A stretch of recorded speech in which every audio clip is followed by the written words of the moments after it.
बिस्मिल्लाहिर्रहमानिर्रहीम। अस्सलाम वालेकुम नाज़रीन, आप देख रहे हैं 92.8 विद सादिया अफसाल। नाज़रीन, एहतसाब का इदारा, अकाउंटेबिलिटी का इदारा नैब, जिसके लिए शिकायत हर दौर में ही हम सुनते रहे हैं, अपोजिशन के ख़िलाफ़ इस इदारे को इस्तेमाल किया जाता रहा। अभी भी अगर आप अपोजिशन से सुने तो वो कहते हैं कि जी ये नैब न्याजी गठजोड़ है, इस हुकूमत के साथ नैब का इदारा मिला हुआ है। फिर हुकूमत के भी ऑन दी अदर हैंड हमने देखा कि बहुत सारे ऐसे तहफ़्फ़ुज़ात दरमियान में आए कि जो अपोजिशन के ख़िलाफ़ बने केसेस हैं उन पर उनको लगता था कि बर वक्त चीज़ें नहीं की जाती हैं, या जिस हद तक मौसर अकाउंटेबिलिटी होनी चाहिए वो उनको नज़र नहीं आती थी। लेकिन अभी की अगर हम बात करें, जो कि एक ऑर्डिनेंस सामने आया है, नैब तरमीमी ऑर्डिनेंस 2021, उस पर पहला एतराज़ तो ये सामने आया कि ये पार्लिमान के ज़रिए क्यों नहीं किया गया, ऑर्डिनेंस लाने की ज़रूरत क्यों पेश आई, क्यों पार्लिमान को इस पर एतमाद में नहीं लिया गया। माजी में आपको याद होगा कुछ अर्सा पहले तक वज़ीर-ए-आज़म इमरान खान साहब अपोजिशन की तरफ से जो नैब को लेकर कुछ तरामीम मुतारिफ़ कराई गई थी, या उनका जो मुसव्वदा था, कुछ तजावीज़ थी, तो वज़ीर-ए-आज़म साहब ने उस हवाले से कहा था कि ये चाहते हैं कि 38 में से 34 शिकें जो हैं वो उनकी मान ली जाएं, वो तरामीम कर दी जाएं, और ये अगर मैं करूंगा तो मुल्क से गद्दारी होगी, क्योंकि अपोजिशन हमें ब्लैकमेल करती है। FATF के मामले पर पहले कहते हैं कि जी नैब में हमारी बातें सुने और फिर हम FATF पे आपकी बात कोई मानेंगे। लेकिन अब हुकूमत की तरफ से ही ये तरामीम जो हैं ये मुतारिफ़ करा दी गई हैं, ऑर्डिनेंस जो है वो सदर साहब के दस्तखत से आ गया है। इसमें कुछ चीज़ें जो बुनियादी हैं उनका जिक्र पहले करते चलें कि पहला मामला तो नैब के चेयरमैन की तैनाती के हवाले से है। इससे पहला जो ऑर्डिनेंस था उसमें ये लिखा हुआ था कि चेयरमैन नैब की तैनाती के लिए लीडर ऑफ द अपोजिशन और लीडर ऑफ द हाउस के दरमियान जो है वो मुशावरत होगी। दोनों तरफ से हम देखते थे कि 3-3 नाम आते थे और फिर किसी एक पर इत्तफाक होता था। अब ये जो ऑर्डिनेंस है इसमें तब्दीली ये की गई है कि सदर साहब को इसमें शामिल कर दिया गया है। अब सदर मुमलिकत जो हैं वो वज़ीर आज़म से और कौमी असम्बली में कायदे हिज़्ब इख्तिलाफ़ के साथ नैब के चेयरमैन के लिए मुशावरत करेंगे। अगर किसी नाम पर इत्तफाक नहीं होता तो ये मामला फिर पार्लिमानी कमेटी को भेजा जाएगा। यानी इसमें दो चीज़ें आ गई, सदर साहब जो हैं उनका किरदार आ गया और पार्लिमानी कमेटी का किरदार आ गया। और जो मौजूदा चेयरमैन है ऑब्वियसली उनकी तौसीक के हवाले से भी बड़े अरसे से बातें चल रही थी मुद्दत मुलाजमत में। तो अब तरमीमी ऑर्डिनेंस में ये कहा गया है कि जब तक नैब के लिए कोई नए चेयरमैन का तकर्रुर नहीं हो जाता उस वक्त तक मौजूदा चेयरमैन अपने ओहदे पर काम जारी रखेंगे। फिर एक और अहम मामला चेयरमैन नैब के इख्तियारात के हवाले से है। नैब ऑर्डिनेंस में चेयरमैन नैब के पास लामहदूद इख्तियारात होते थे, जिसमें गिरफ्तारी से लेकर किसी के खिलाफ इंक्वायरी शुरू करने और रेफरेंस दायर करने के इख्तियारात भी थे। लेकिन अब ये जो तरमीमी ऑर्डिनेंस है इन इख्तियारात को उसमें महदूद कर दिया गया है। अब ये इख्तियार प्रोसिक्यूटर जनरल को दे दिया गया है, जिसके तहत अगर प्रोसिक्यूटर जनरल ये समझता है कि किसी के खिलाफ शुरू की गई इंक्वायरी या दायर किया गया रेफरेंस गलत है तो वो उसे ख़त्म कर सकते हैं। इसके अलावा अगर किसी के खिलाफ एहतसाब अदालत में रेफरेंस दायर किया गया हो तो उसको वापस लेने के लिए मुतल्लिका अदालत के जज की इजाज़त लेना पहले ज़रूरी थी। इस तरमीमी ऑर्डिनेंस के तहत मुतल्लिका अदालत के जज की इजाज़त की भी ज़रूरत नहीं है। तीसरी चीज़ इख्तियारात के नाजायज़ इस्तेमाल से मुताल्लिक है। जो इससे पहले का ऑर्डिनेंस था उसमें नाजायज़ इस्तेमाल की कोई तशरीह नहीं की गई थी, यानी अगर किसी ने कवायद के ख़िलाफ़ वर्जी की भी है तो उसके इख्तियारात के नाजायज़ इस्तेमाल के ज़ुमरे में लाते हुए और उसकी नीयत को दुरुस्त तस्लीम करते हुए दुरुस्त ना तस्लीम करते हुए उस शख्स को न सिर्फ गिरफ्तार किया जाता था बल्कि उसके खिलाफ तहकीकात का भी आगाज़ कर दिया जाता था। अब यहाँ ये जो ऑर्डिनेंस हमारे सामने आया है इसमें कहा गया है कि जब तक ये बात साबित नहीं हो जाती कि किसी शख्स ने ये काम अपने ज़ाती मुफाद के लिए किया है तो उस वक्त तक उसके खिलाफ कार्रवाई नहीं हो सकती। अब इसमें एक बड़ा इबाम है, अगला जुमला जो आप सुनेंगे कि इसमें कहा गया है कि अगर किसी ने अच्छी नीयत से काम शुरू किया तो उसके मतलूबा नताइज अगर नहीं भी उसको मिले तो उसके खिलाफ कार्रवाई नहीं हो सकती। तो ये नीयतों के हाल तो अल्लाह जानता है, लेकिन यहाँ पर नीयत जो है वो असेस की जाएगी और देखा जाएगा कि किसने किस नीयत से काम शुरू किया था। बहरहाल एक और मामला वफाकी और सूबाई काबीना के जो फैसले हैं उनको भी इस्तिस्ना दे दी गई है, वो भी इस ज़ुमरे में नहीं आएंगे और मुकदमात का फ़ैसला ये कहा गया है कि 6 माह के अंदर अंदर होगा। फिर आगे जैसे प्रोग्राम में बात होगी कुछ और भी इसमें शिकें हैं उन पर भी बात करेंगे। प्रोग्राम के मेहमानों का पहले आपसे तारुफ़ करवा दूँ। हमारे साथ कंवल शौज़ब साहिबा मौजूद हैं, MNA हैं पाकिस्तान तहरीक इंसाफ की, बहुत शुक्रिया आपका। हमारे साथ इस्लामाबाद स्टूडियोज़ में शाह खावर साहब मौजूद हैं, रिनाउंड लॉ एक्सपर्ट हैं, बहुत शुक्रिया आपका भी। तस्नीम नूरानी साहब हमारे साथ मौजूद हैं, फॉर्मर सेक्रेटरी इंटीरियर हैं और ब्यूरोक्रेसी के हवाले से भी बड़े एतराज़ात थे नैब के इदारे पर, वो भी आपसे जानने की कोशिश करेंगे। तस्नीम नूरानी साहब को भी प्रोग्राम में वेलकम करते हैं और ज़फ़र मोतीवाला साहब भी हमारे साथ मौजूद हैं, रिनाउंड बिजनेसमैन हैं और फॉर्मर डायरेक्टर हैं KSE के। ज़फ़र मोतीवाला साहब को भी प्रोग्राम में खुशामदीद। शाह खावर साहब, पहले तो ज़रा कानून की बात कर लेते हैं। आज हम देख रहे थे कि Pakistan bar council, supreme court bar association के भी पहले बयानात आ चुके हैं इस पर। उन्होंने तो कहा है कि जी काला कानून है। तो किस बुनियाद पर, किन चीज़ों की बिना पर इसको काला कानून डिक्लेयर किया जा रहा है? देखिए, बार काउंसिल्स का अपना एक व्यू पॉइंट होता है, क्योंकि वो बड़ी माइन्यूटली चीज़ों को देख रहे होते हैं, जो तब्दीलियाँ आईनी और कानूनी हो रही होती हैं।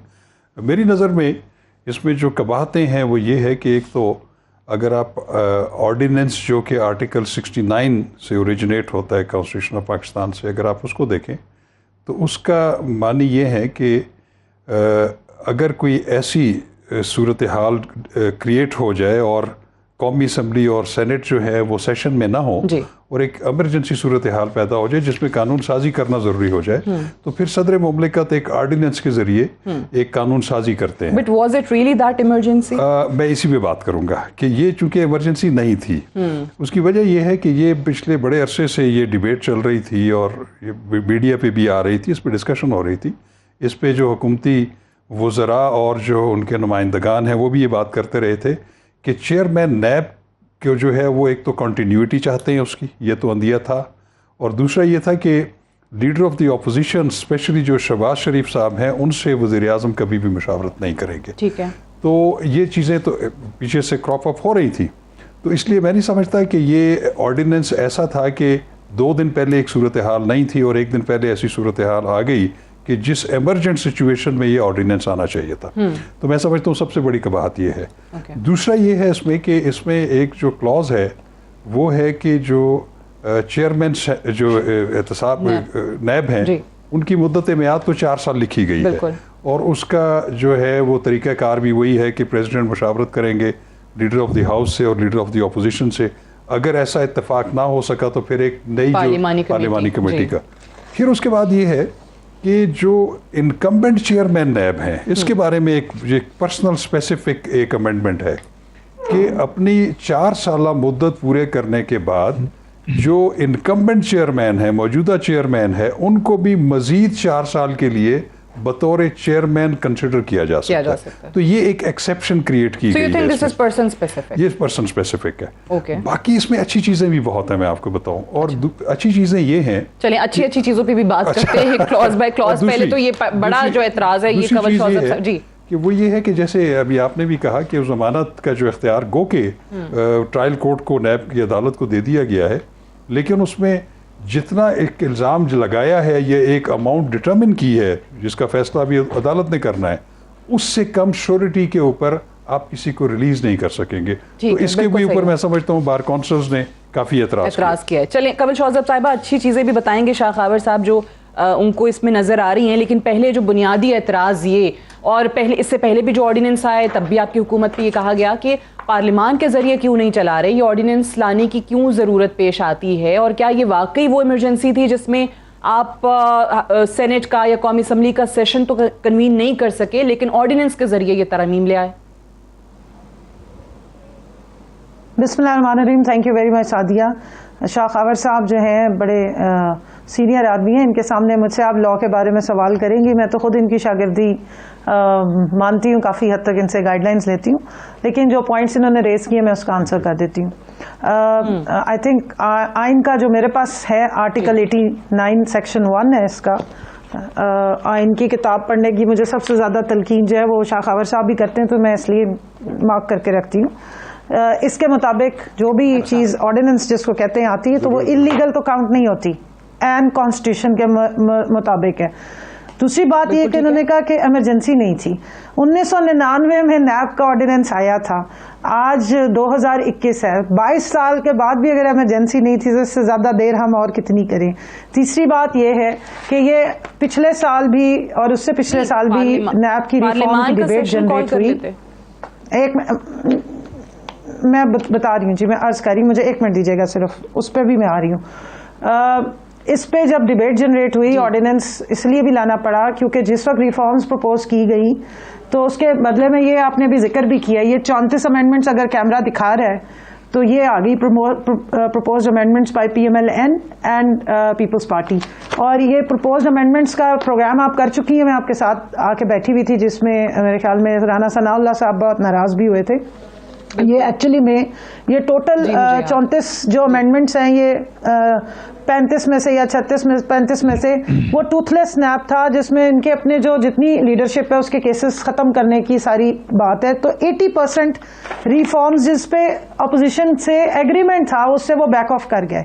अच्छा, आपने कहा कि अभी हमारा सेशन जो है वो कुछ अर्सा पहले कंक्लूड हुआ है, तो तकरीबन 14 दिन का बीच में वक्फा देना पड़ता है और 14 दिन के वक्फे के बाद दोबारा जो है वो सेशन होता है।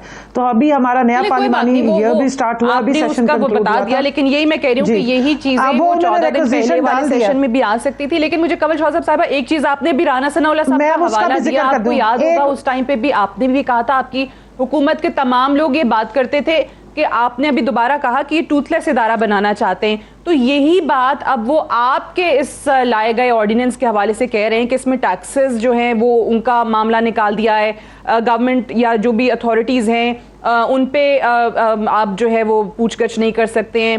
फिर काबीना के फैसलों को जो है वो प्रोटेक्शन दे दी गई है, प्रोविंशियल कैबिनेट्स हों या फेडरल कैबिनेट हो, उनकी कमेटियाँ, काउंसिल ऑफ कॉमन इंटरेस्ट, एक्नेक, इंक्लूडिंग जो भी जो host of other bodies including State Bank of Pakistan. तो इस पर भी बड़ा एतराज़ है और आज भी वो यही लफ्ज़ इस्तेमाल कर रहे हैं कि टूथलेस इदारा बना दिया है। सादिया, मैं सिर्फ इतना बता रही हूँ कि देखें, हर इदारे की एक कैपेसिटी होती है और एक स्पेशलिटी होती है जिस पर उसने काम करना होता है। इस इदारे में बहुत सारे इश्यूज़ हैं। ये शाह खबर साहब से मेरी इस पर बड़ी डिटेल में डिस्कशन रही है, ये आपको बताएंगे।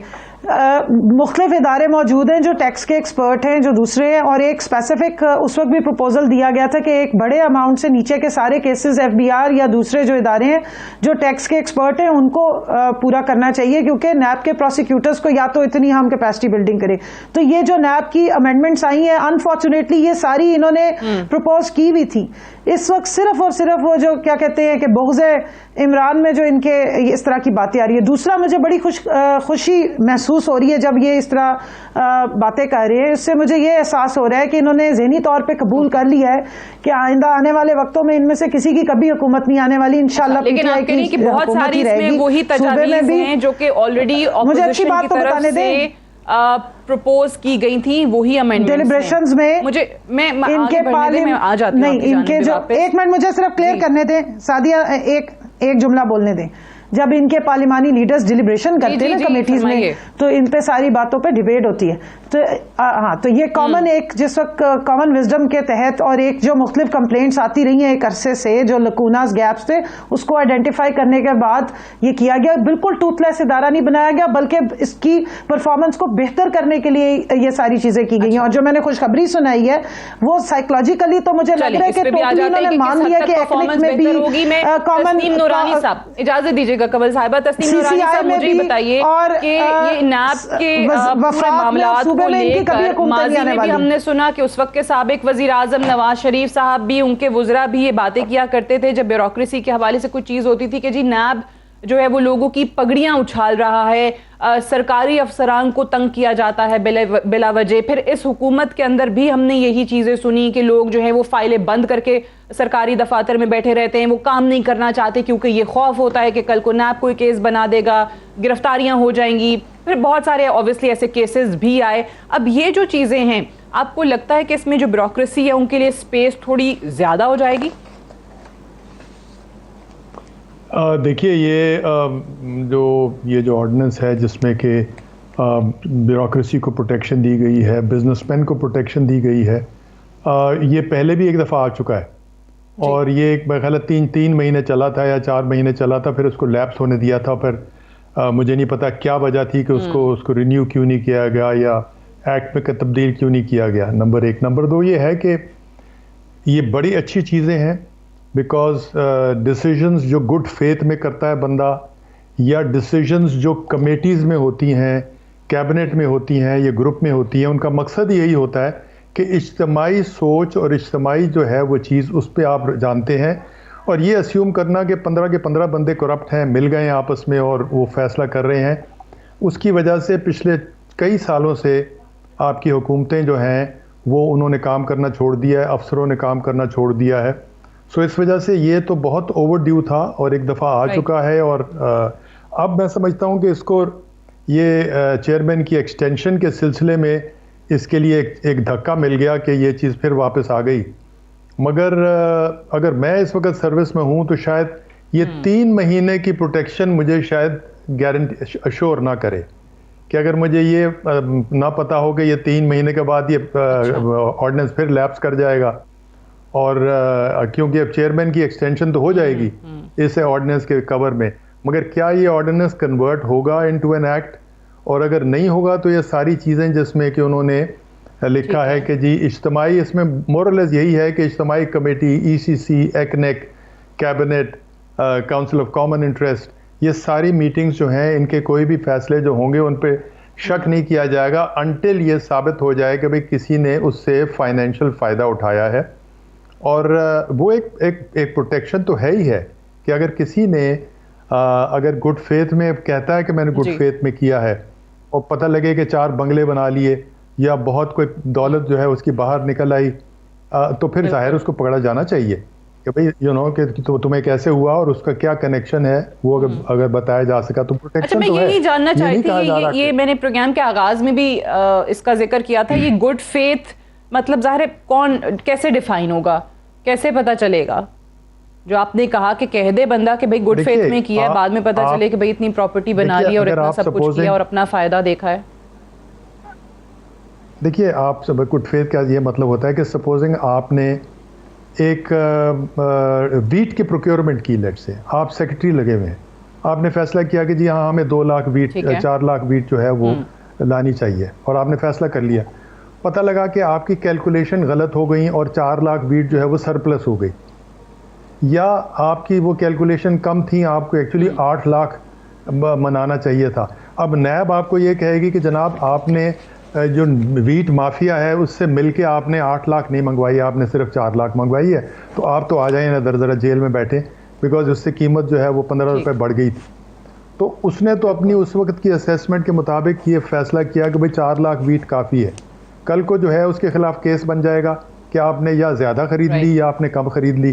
तो that is in good faith कि अगर वो ये बज़ाहिर लगता है कि भाई उसने एक कैलकुलेशन की है, उसने एक बेसिस पे एक फ़ैसला किया।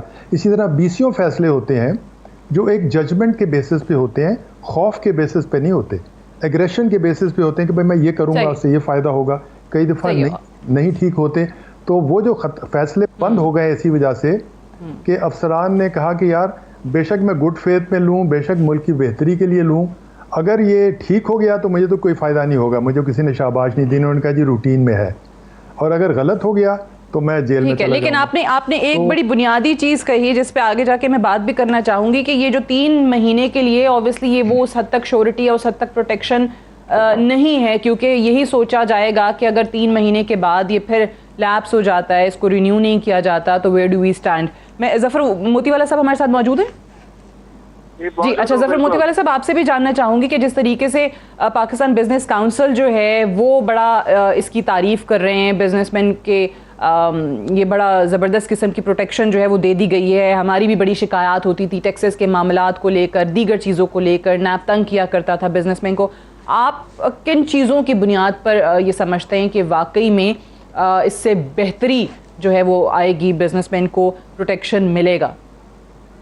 सबसे पहले तो आपने अल्फाबेटिकल ऑर्डर से मुझे आखिर में रखा, इसका शुक्रिया। दूसरा ये कि कुछ दोस्त हम ड्राइव कर रहे थे तो वो हादसा से मेरा आखिरी नंबर आ रहा है। तीसरा ये कि इतनी बड़ी टीम माशाल्लाह से आपके पास, इतने बड़े लॉयर, इतने बड़े ब्यूरोक्रेट और बैठे हैं, वो बात सही कर रहे हैं कि बाकायदा इमरान खान ने बिजनेसमैनों को अश्योरेंस दी थी कि उनको हैरेस नहीं किया जाएगा। तो हमारे प्रोग्रामों में आकर, कराची में आकर उन्होंने ये बात की थी बाकायदा, जब शौकत खादम कराची के लिए सबको डोनेशन के लिए बुलाया गया था। तो ये ऑर्डिनेंस का लैप्स होना ना होना, फिर दोबारा होना, ये तो क्वेश्चन मार्क है, किसी को पता नहीं। दूसरा ये कि ये तसीम साहब सही कह रहे हैं कि अगर ये बात नैब के चेयरमैन की नहीं होती तो शायद ये ऑर्डिनेंस आता भी नहीं, लेकिन नैब साहब के चेयरमैन को टूल देनी है परपेचुअल, उसमें ये एक फायदा बिजनेसमैन को भी होगा और ब्यूरोक्रेट को भी होगा। तस्नीम साहब बिल्कुल सही कह रहे हैं कि बटन दबाने में ब्यूरोक्रेट तैयार ही नहीं है। आप देखिए LNG की बाइंग सेलिंग में लोग डर गए थे। तस्नीम साहब अभी जो वीट की बात कर रहे थे, ब्यूरोक्रेट्स में ऐसे ऐसे हमें जोक्स पता चला है कि जिसमें इमरान खान साहब ने किसी बहुत बड़े ब्यूरोक्रेट को, तस्लीम साहब को तो नाम भी पता होगा, उनको क्या है कि सर आप क्या डर गए हैं? तो उसने कहा नहीं जी प्राइम मिनिस्टर साहब मैं डरा नहीं हूँ, मैं बहुत ज्यादा डर गया हूँ। तो ये तो सेंटेंस है ना, ये पूरे सर्किट में ब्यूरोक्रेट्स के हम सुनते हैं कि वो काम करते हैं। आप ही बता दें नाम, आपको लगता है तस्नीम साहब को पता होगा, आप ही बता दें जफर साहब। तस्नीम साहब की आवाज भी अच्छी है, गाना भी अच्छा गाते हैं। अच्छा। तो वो उनसे पूछेंगे तो आपको ज्यादा मजा आएगा।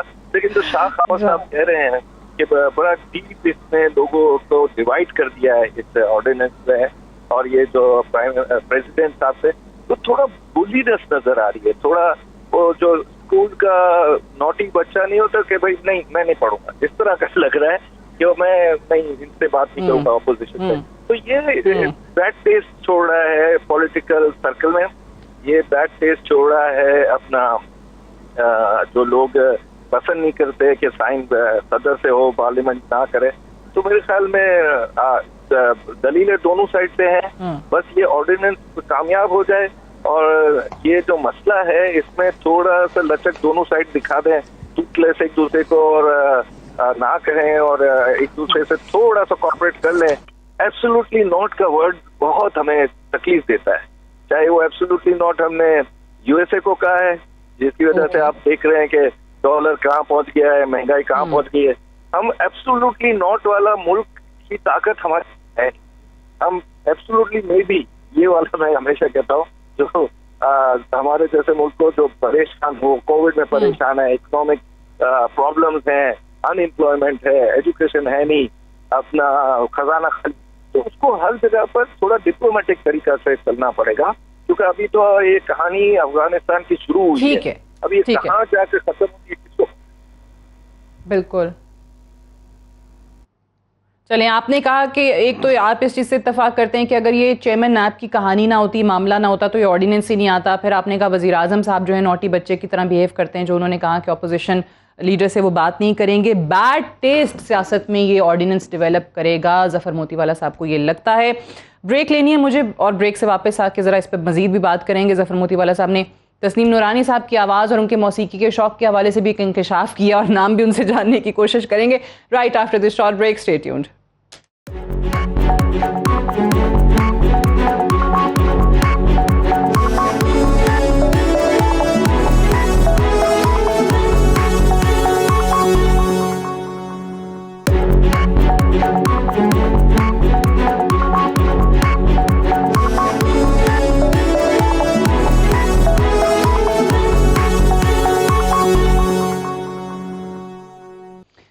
Welcome back. प्रोग्राम में एक बार फिर से खुश आमदीद। ब्रेक पे जाने से पहले ज़फ़र मोतीवाला साहब ने जो इंकशाफ किया आपके बारे में तस्नीम नूरानी साहब, ड्यूरिंग ब्रेक मुझे former information secretary Anwar Mahmood sahab की तरफ से भी उन्होंने भी इस बात को एंडोर्स कर दिया जो ज़फ़र साहब कह रहे थे। तो ज़रा बताइएगा ये नाम कौन सा है जो कह रहे थे कि आपसे ही जाने, कि जिनके हवाले से वज़ीर आज़म साहब ने उनसे सवाल किया तो उन्होंने कहा डर नहीं, बहुत डर गया हूँ।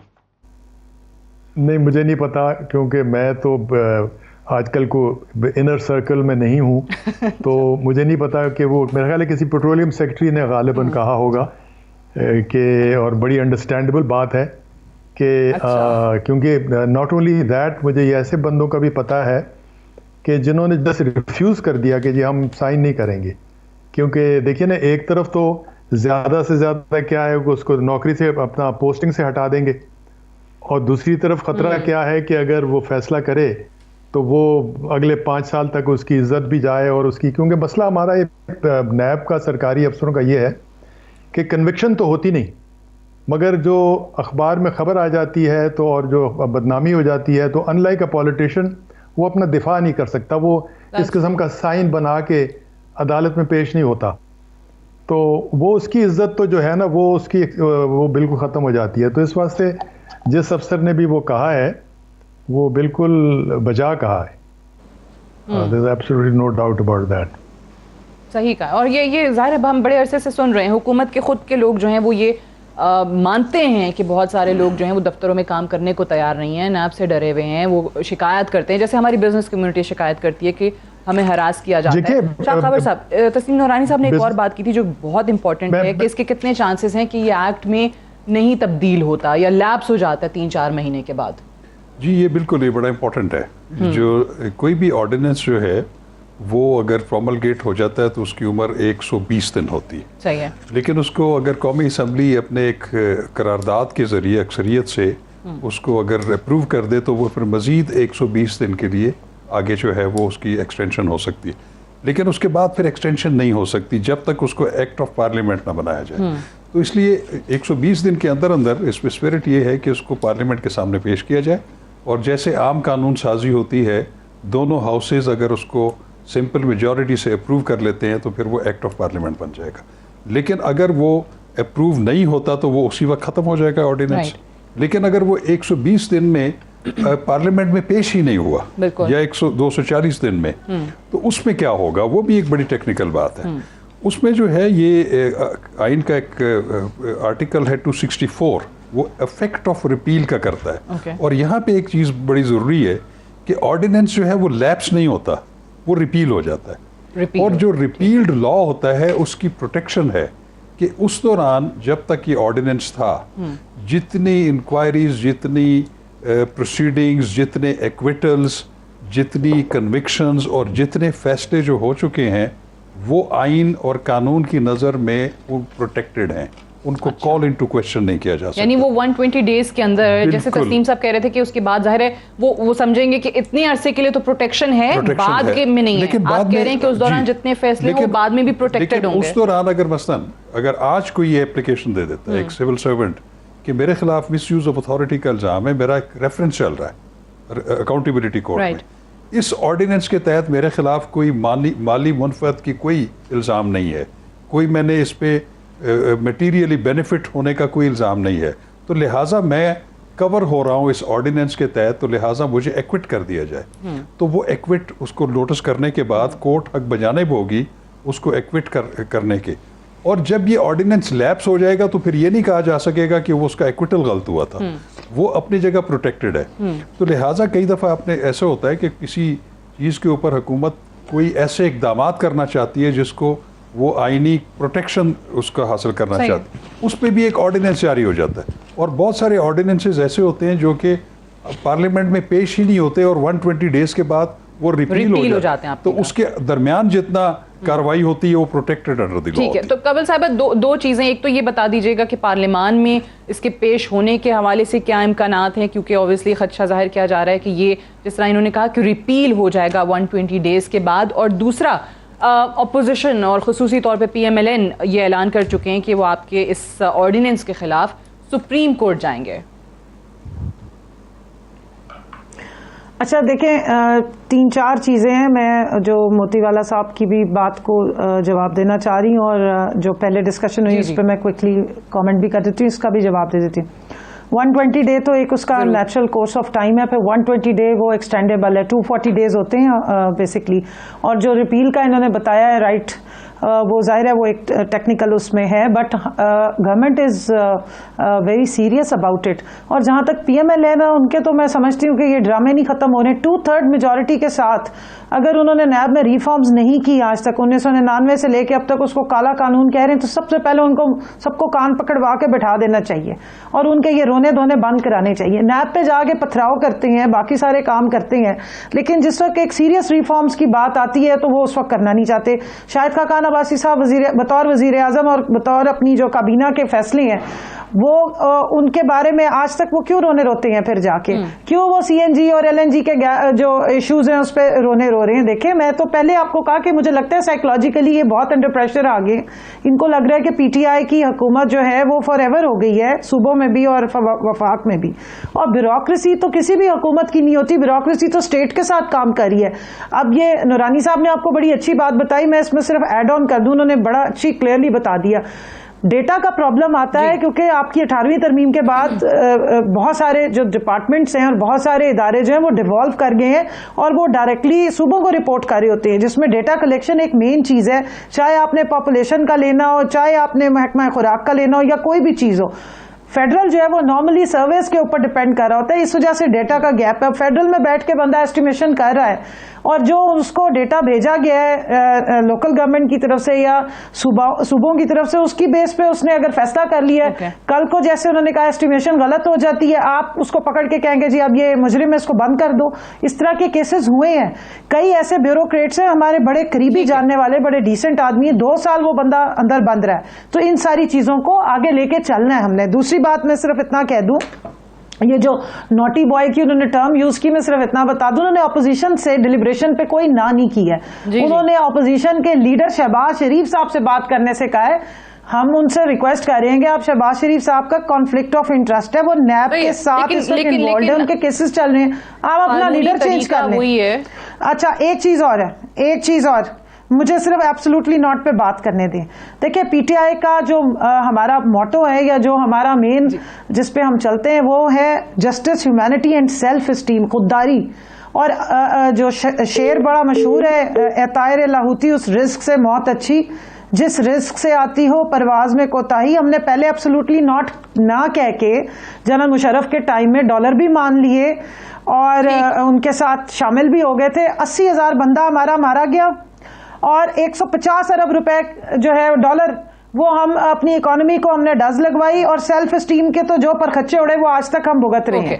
तो कई जगहों पे मुनाफकत और मुझे नहीं हर जगह चल सकता। कहा जा रहा है, आपने ज़ाहिर बड़ी तफसील में पूरी तमाम चीजें जो आपने जवाब देना था आपने दिया भी है जवाब। Zafar Motiwala sahab, I am sure he would like to respond also. मुझे एक ब्रेक लेने दीजिए, ब्रेक से वापस आएंगे तो डिस्कशन को यहीं से आगे बढ़ाएंगे। Stay tuned.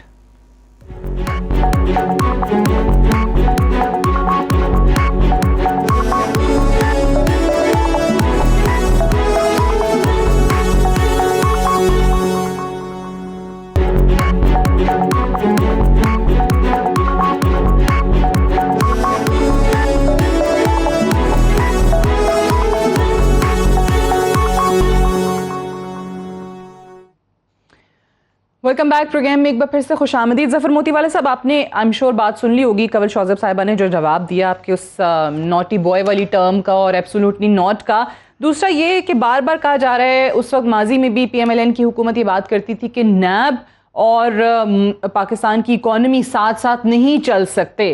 तो अब चल सकते हैं, जितनी चीज़ें अभी हो गई हैं इस ऑर्डिनेंस में, जितनी तरामीम आ गई हैं, आपको लगता है कि इससे ग्रोथ देखेंगे हम आने वाले दिनों में इकॉनमी की? देखिए, मैं पहले तो बेगम साहब को ये कह रहा था कि वो थोड़ा सा लाइटर टोन में था, नॉटी बॉयज। ऐसा नहीं था कि पूरी टीम को कहा है मैंने नॉटी बॉयज।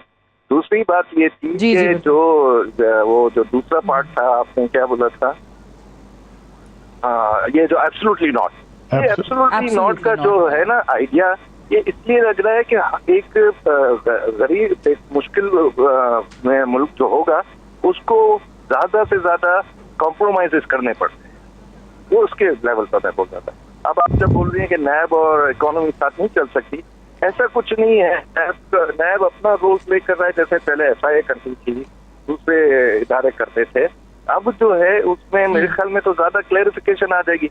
अब वो 120 दिन में हो या लैब्स 240 दिन में, ये तो डिबेटेबल। इतने बड़े बड़े लॉयर हैं, सब बैठे हुए हैं, सब लॉ फर्म्स हैं, अपना एसोसिएशन हैं इनकी लॉयर्स की, वो इसको हैंडल करेंगे। लेकिन ये है कि मेरे ख्याल में तो स्टेप फॉरवर्ड। अच्छा, एक चीज़ शाह खबर से बताइएगा कि ये जो बार बार हम चेयरमैन नैब के हवाले से बात करते हैं कि मुझे याद है वज़ीर आज़म इमरान खान जब वज़ीर आज़म नहीं थे तो तब वो इदारे मजबूत करने की बात करते थे। वो कहते थे अफराद नहीं, आप इदारे मजबूत करें, इंडिविजुअल से बाहर निकलें। तो क्या ऐसा हमारे मुल्क में कहतो रुजाल है कि आपको कोई और शख्स ही नहीं मिलता, वही लोग नागुज़ीर हो जाते हैं, उन्हीं को तौसीह देने की बातें की जाती हैं? बिल्कुल ऐसा है कि कोई भी नागुज़ीर नहीं होता और इदारे जो हैं वो ज़्यादा इंपॉर्टेंट होते हैं, अफराद तो आते जाते रहते हैं। अगर हम अपनी पूरी हिस्ट्री देखें तो जब हम साबिक वज़राए आज़म के अगर हम तस्वीर और उनकी जो आवेज़ा होती है तो उस पर कितने कितने नामी गिरामी लोग थे वो आए, अपना रोल प्ले किया, चले गए, दुनिया से भी चले गए। दुनिया का निज़ाम चलता रहता है और अल्लाह ताला का एक निज़ाम ऐसा है कि उसमें हर शोबे में हर तरह के लोग जो है वो पैदा होते रहते हैं। तो बिल्कुल जो मोतीवाला साहब ने जो कहा कि ये जो अफराद का जो है वो ज़्यादा इम्पोर्टेंट नहीं है, ये बिल्कुल नए यंग ब्लड को आगे लाना चाहिए। ठीक है। तो जब ऐसा होता है तो फिर आप अपने जो है उसको कंप्रोमाइज़ कर देते हैं बहुत सारी चीज़ों को। तो जो रिटायरमेंट ले रहे हैं उनको अपना काम करें और अपनी रिटायर्ड लाइफ गुजारें। इस तरह के जो शोबे होते हैं, जिस तरह के नैब है, ये बड़ा चैलेंजिंग जॉब है। इसमें बहुत आपके नौजवान लोग मौजूद हैं, आपके यंग ऐसी लॉट है जो कि कैपेबल हैं, बाहर से पढ़े हुए हैं, जिन्होंने PhDs की हुई हैं इसमें क्रिमिनोलॉजी में, वाइट कॉलर क्राइम्स इन में। चीज़ों पे फर्क पड़ेगा। एहतसाब अदालतें जैसे कह रहे हैं कि उनकी तादाद ज़्यादा हो जाएं, या हम नैब में जब भी बात करते हैं प्रोसिक्यूशन वीक होने की बात करते हैं, हम कहते हैं कि हमारी नैब की तरफ से ऐसे वकला जाते हैं जो कि वापस चालान और जुर्माने करा के आ जाते हैं, सामने उनका मुकाबला जो है करोड़ों की फीसें लेने वाले वकीलों से होता है, ये वाले लाख 1.5 लाख के वकील होते हैं। ये हुकूमत ने भी खुद कई दफ़ा एतराज़ किया है। तो फर्क पड़ेगा इन चीज़ों से। बिल्कुल, मैं समझता हूँ कि नैब की अदालतों की बिल्कुल तादाद ज़्यादा होनी चाहिए। और इसमें एक मस्बत पहलू ये भी है कि पहले इसमें सिर्फ सेशन जज थे, अब उसमें एडिशनल सेशन जजेस का भी इजाफा कर दिया, क्योंकि सेशन जज जो होता है वो डिस्ट्रिक्ट का प्रिंसिपल जज होता है। और वो मेरा नहीं ख्याल कि पिछले जो तजवीज़ चल रही थी कि 120 सेशन जज अकाउंटेबिलिटी कोर्ट्स कायम की जाएं, तो पाकिस्तान में तो इतने सेशन जजेस है ही नहीं कि वो अपनी सेशंस कोर्ट्स को छोड़ के अकाउंटेबिलिटी कोर्ट्स के जजेस, उस पर भी थोड़ा सा एतराज़ हो रहा है कि उसमें अब हाई कोर्ट के साबिक जजेस का भी उसमें एक प्रोविज़न छोड़ दी गई है कि उनको भी जो है वो जज बनाया जा सकेगा। एक सेशन जज मौजूदा या साबका, एक एडिशनल सेशन जज मौजूदा या साबका। अब एक हाई कोर्ट के जज और एक एडिशनल सेशन जज रिटायर्ड के उसमें बहुत फ़र्क होता है, उनके एक्सपोजर में, उनकी वर्किंग में। तो उसमें भी उन्होंने फिर एक जो 68 ईयर्स की कम अज़ कम उम्र रख दी है। अब आप यहाँ से अंदाज़ा लगाएं कि सुप्रीम कोर्ट ऑफ पाकिस्तान के एक जज जो है वो 65 साल की उम्र में सुपर एनोवेट हो जाते हैं। तो इसका मतलब है कि हाई कोर्ट के जज 62 साल की उम्र में, अब 62 से 68 में जो है वो 6 साल का फ़र्क है जी। तो इसलिए मैं नहीं समझता, ये कुछ ऐसे एरियाज हैं जो कि मुझे जिसकी जस्टिफिकेशन समझ नहीं आती। अच्छा, तस्नीम नूरानी साहब, पहले चेयरमैन नैब पीपल्स पार्टी के दौर में एक दफ़ा याद है कि जस्टिस रिटायर्ड दीदार हुसैन शाह को लगाया गया था, तो उस वक्त अपोजिशन लीडर थे चौधरी निसार, वो चले गए थे सुप्रीम कोर्ट इस मामले को लेकर, और सुप्रीम कोर्ट ने अपने फैसले में कहा था कि अपोजिशन लीडर के साथ जो है वो मुशावरत नहीं की गई है। उस फैसले को भी सामने रखते हुए आपको लगता है कि ये ऑर्डिनेंस भी, क्योंकि हमारे यहाँ ये भी एक रिवाज मैं कहूँगी बन चुका है कि हर मामला जो है वो अदालतों में जाके ख़त्म होता है, ये इसके चांसेस हैं चैलेंज होने के सुप्रीम कोर्ट में? देखिए, उसके चैलेंज का तो मैं नहीं कह सकता। मैं ये कह सकता हूँ कि मैंने ये ऑर्डिनेंस गौर से पढ़ा है और मैं समझता हूँ कि इसमें काफ़ी से ज़्यादा अच्छी चीज़ें हैं। गलत चीज़ सिर्फ एक है, जो कि आपने इंस्टीट्यूशन की बात की कि एक इंस्टीट्यूशन में 4 साल का एक फ़िक्स टेन्योर देना, उसकी वजह ये होती है कि वो बंदा किसी लालच में आके फ़ैसला ना करे कि मुझे एक्सटेंशन लेनी है, इस वजह से मैं इस किस्म के फ़ैसले करूं, जिसने मुझे एक्सटेंशन देनी है उसके हक़ में फ़ैसले करूं। और वो एक इदारे की एक सिक्योरिटी होती है कि भाई आप 4 साल के लिए आएँ, आपने जो अच्छे काम कर लें, उसके बाद आपको कोई फ़ायदा नहीं होने वाला और ना कोई नुकसान होने वाला। आपको निकाल भी कोई नहीं सकता और आपको एक्सटेंड भी कोई नहीं कर सकता। अब वो एक बेसिक उसूल है इदारे का जिसको फ्लाउट किया गया है इस प्रोविज़न में। मैं समझता हूँ कि that is the only objectionable thing. Extension वो कंटिन्यू कर रहा है जब तक फैसला नहीं होता। वो भी एक मेरा ख्याल अपोजिशन पे प्रेशर होगा कि अगर उनको ये जज पसंद नहीं है, चेयरमैन पसंद नहीं है, तो भाई जल्दी फैसला किसी बंदे पे एग्री कर लो। सो उस पर भी मैं समझता हूँ कोई एतराज़ नहीं है। बट अदालत में तो खैर जाहिर है हर बंदा जा सकता है, बट जनरली आई फील कि it's a good thing. My only fear is कि ये एक्ट में कन्वर्ट करना इनके लिए बड़ा अच्छी चीज़ें ज़्यादा हैं जी। हाँ, और एक्ट में कन्वर्ट करना जो कि असल जो आप कह रहे हैं कि सही नहीं है, वो यही है कि इदारे मजबूती की तरफ आप नहीं लेकर जा रहे, आप जो हैं वो अफराद की जानिब जा रहे हैं। और यही कंवल साहिबा, मैंने सवाल पहले शाह खाबर साहब से भी किया था, दूसरा उनका ज़ाहिर कंसर्न है कि ये एक्ट की तरफ जाता है मामला कि नहीं जाता। सो चेयरमैन नैब की अगर बात कर लें हम, कवल शौजब साहिबा, नैब के इदारे की अगर परफॉर्मेंस वाकई इतनी अच्छी रही है चेयरमैन नैब के अंडर, तो फिर वो रिमार्क्स जो सुप्रीम कोर्ट के उनके आला तरीन जजेस के आए हैं नैब की परफॉर्मेंस को लेकर, उनका क्या करें? देखिए जी, चेयरमैन नैब की जो तकर्री हुई थी, मैं ज़रा बैकग्राउंड बता दूं। 9 डिलिब्रेशंस के बाद 10वीं डिलिब्रेशन में Khurshid Shah sahab from People's Party, Shahid Khaqan Abbasi leader of the house from PMLN, दोनों ने एब्सोल्युटली आपस में मिलकर की थी। जो नैब न्याजी गठजोड़ कहते हैं उसमें हमारा तो कोई लेना देना नहीं था। बात सिर्फ इतनी सी है कि मीनवाइल जब तक ये सारा डिसीजन होना है, डिलिब्रेशन होनी है कि चेयरमैन नैब कौन लगना चाहिए, उस वक्त तक पिछला जो है वो कंटिन्यू करे ताकि गैप ना आए। होता ये है कि अब जैसे लीडर ऑफ द ऑपोजिशन के ऊपर नैब के केसेस है, उनका दिल तो ये करेगा या तो उनका फेवरेट बंदा है या कोई आए ना और वो पड़ा रहे, जो खाली होगी ये सीट वो खाली ही रहे। ये डेडलॉक आया था इलेक्शन कमीशन ऑफ पाकिस्तान के। अभी मेंबर्स लगने हैं, 5 होते हैं कमीशन में, 1 चेयरमैन होता है, 4 उसके साथ होते हैं। वो मेंबर्स पे ही डेडलॉक खत्म नहीं होके देता। अपोजिशन की और गवर्नमेंट की जो डिलिब्रेशन है वो बहुत लंबी हो जाती है, इसलिए सदर को बीच में लाया गया क्योंकि वो एक neutral head of the state उनका एक ओहदा है ताकि वो डिलिब्रेशन को आसान बनाए। मेंबरान के लिए भी तो खत लिख ही दिया था ना वजीर आजम ने, उन्हीं शहबाज शरीफ को, उन्हीं ऑपोजिशन लीडर को, तो इस मामले में भी कर लेते जी। तो देखें, अभी तो नैब के उनके ऊपर केसेस है ना जी, और इस नैब से रिलेटेड उनको इश्यूज हैं।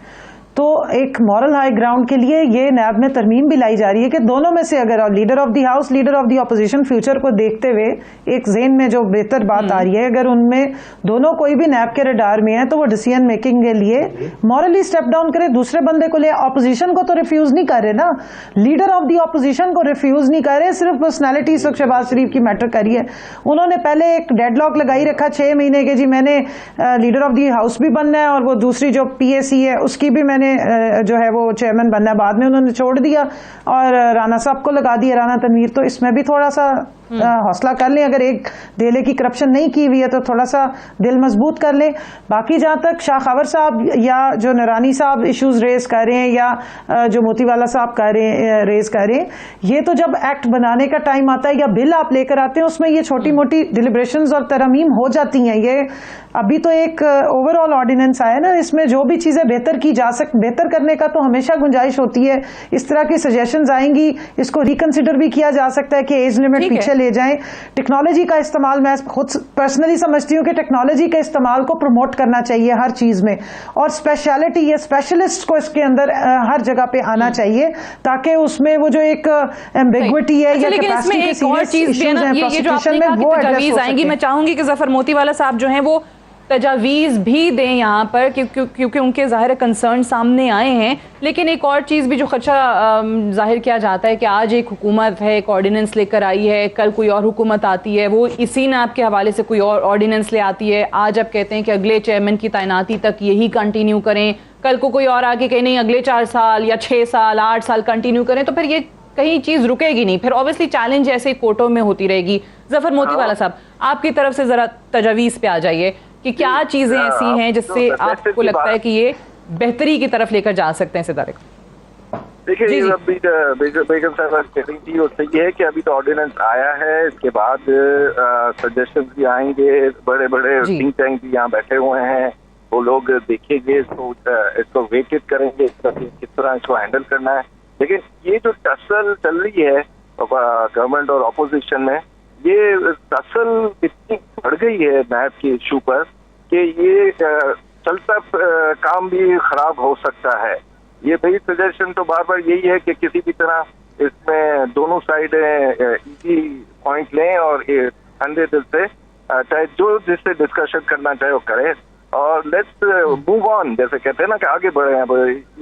ये कहानी अभी तो चलेगी ना, अभी तो ये हुकूमत भी चल रही है, इश्यूज भी चल रहे हैं, तो ये कहानी तो अभी चलेगी। अब इसके वो जैसे मैं आपको कहा कि अभी तो अफगानिस्तान की भी स्टोरी शुरू हुई है, ऐसा अभी तो ये नैब के रूल्स रेगुलेशंस जी किसको इसमें फायदा होगा, किसको इसमें नुकसान होगा, सब चलेगा। क्योंकि अभी तक तो कितनी रिपोर्ट्स आई भी नहीं है कि भाई कभी कहते हैं अपोजिशन कहती है कि आटे वाले माफिया को फेवर पड़ जाएगी, कभी के वो आता है कि भाई चीनी वाले को, तो रिपोर्ट्स के बाद ही पता चलेगा कि किसको क्या फेवर पड़े। ठीक है, आप कहते हैं आपका पहला जो तजवीज़ यही है कि आप ऑपोजिशन लीडर के साथ मुशावरत करके उनको ऑन बोर्ड लेकर चलते तो ज़्यादा बेहतर हो जाता। शाह खावर साहब जी, मेरा भी ये ख्याल है कि अगर ये ऑर्डिनेंस आ गया है ऑल राइट, इसमें चूंकि अपोजिशन ने भी जो पहले अपनी जो तजावीज़ दी थी वो बहुत ज़्यादा इसका अता करती हैं, कुछ चीज़ें जो है नापसंदीदा हैं, तो गवर्नमेंट जो है उसको चाहिए कि वो थोड़ा सा स्टेप फॉरवर्ड करे, अपोजिशन जमातों को और पार्लिमानी पार्टियां हैं उनको ऑन बोर्ड ले और सीरियस एफर्ट करे। अगर मैं समझता हूँ कि अगर काबीना के इस हुकूमत की काबीना के लोगों के केसेस अगर ख़त्म हो जाएंगे तो इसमें तो फिर चांसेस है शायद खाकान अब्बासी, हसन इकबाल, मिफ्ता इस्माइल पे बने केसेस भी खत्म होंगे। मैं ये कह रहा हूँ उसमें लोगों को अब मैं कहता हूँ कंसिडर ना करें। आप ये देखें कि एक ऐसा बैलेंस्ड लॉ बन जाए, अगर इस पर कंसेंसस डेवलप हो जाए, अगर एक ऐसा इदारा बन जाता है जो वाकई जिसकी ज़रूरत है कि एक ऐसा इदारा एहतसाब का हो जिस पे कोई उंगली ना उठा सके और वो जिसका वो केस की कॉग्निजेंस ले, तो वो कम से कम ये बहाना ना बनाए कि मेरी आर्म ट्विस्टिंग हो रही है। तो एक अच्छा मौका है कि हुकूमत भी आगे बढ़े और unfortunately run out of time, I have to wind up here. बहुत बहुत शुक्रिया शाह खावर साहब आपका, कवल शौजब साहिब आपका, तस्नीम नूरानी साहब और जफर मोतीवाला साहब का भी बेहद शुक्रिया प्रोग्राम में ज्वाइन करने के लिए। That's all for tonight, I will see you tomorrow इंशाल्लाह। इजाज़त दीजिए, खुदा हाफिज़।